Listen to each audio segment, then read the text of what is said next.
is having us graph this parabola. So we do want to understand some of the pieces of this equation. So we want to make sure we remember the standard equation was y equals ax squared plus bx plus c. So this is the standard equation. The axis of symmetry, this is a very important one because this is how we're going to find the vertex. Axis of symmetry is x equals negative b over 2a. So that's a big one. We need to remember that. That's our x coordinate for our vertex. So once we find the axis of symmetry, we can plug that x coordinate in here, x and x, and we can figure out what y is. So that's a very, very important step. That's the first thing we should do is find our vertex. And then once we find our vertex, we know where our middle point is, and we can start to find points to the left and to the right of it. And we need to have 5 points on here. It needs 5 points to plot this line, or this parabola for you. So let's go ahead and take a look at this guy. So we have y equals x squared plus 10x plus 27. So remember we have a, which would be the 1 right there, b, which is going to be the 10, and c, which would be the 27. We're not really going to use c right now, but that's actually also our y-intercept if we were able to graph that, but we can't graph that, it's too big. All right, so we're going to go x equals negative b over 2 times a, which is 1. So we have negative 10 over 2, which is negative 5. So now we know our axis of symmetry is on negative 5. What that means is that's where our vertex is going to land, somewhere on that line. I also know because this is positive, the 1 here is a positive 1, it's going to open upward. So that's another thing to keep in mind too, because it's very convenient to remember that as far as once you've graphed it, you know that you're in the kind of right direction there. All right, we're going to go and plug this in. So I have y equals, instead of x, we're actually going to plug in what we just found for x. So we just found negative 5 is x for our vertex. So we're going to plug that in and we're going to see what we get here.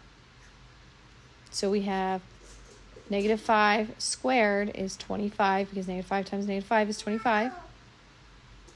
10 times negative 5 is negative 50, and then plus 27. So now we're going to add our terms together, and we get 25 minus 25. So we get negative 25 plus 27. So negative 25 plus 27, negative 27 is bigger. So when I subtract these two, it's going to be a positive 2. So my vertex is negative 5, positive 2. So I can go ahead and put this on my graph here. Negative 5, positive 2. So there we go. That's where my vertex is going to be. And then I want to go through and start plotting points. So I'm going to go, and it doesn't matter which way you go. You either go right one or you go left one. So it really doesn't matter here. So we're going to go right one, and we're going to go to negative 4. So I'm going to back up just a second here. And I'm going to erase this stuff because I'm going to reuse this one just to make it a little easier. So instead of negative 5, I'm going to plug in negative 4 here. Okay, so I'm just reusing this because it's a little easier there than I don't have a whole lot of room. So negative 4 squared, that's negative 4 times negative 4, that's 16. Plus, and I'm actually going to back up because 10 times negative 4 is not going to be plus, it's going to be minus. And then I have plus 27. All right, so y equals, let's see, what do we get here? We have 16 minus 40. And that gives us negative 24 plus 27.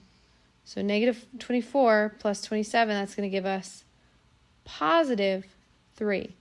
So this coordinate is negative 4, positive 3, like that. So now I can go over here, back to my graph, and I'm going to go, I went over 1 to negative 4, so I went right 1, and I'm going to go up to 3 here and put a dot. Now I have to do the same thing. It has to be mirrored on the other side. So it's going to, point on this side is also going to be at 3, but it's going to be 1 to the left of my vertex here. So I can go ahead and mirror that. I don't necessarily have to go and find -5 in the problem. It will mirror it. So once I find one side, I'll know both sides. So that's definitely very convenient if you understand that relationship there. All right, let me see. I'm going to erase some stuff here. And we're going to do one more because we do need 2 more points. So I need to find one more and then mirror it. All right, so I'm going to go red. So I'm going to go over to -3 here and see where we land when I'm doing -3. Oops, I did not mean to put a dot there. Okay, so -3, that's what I'm going to plug in.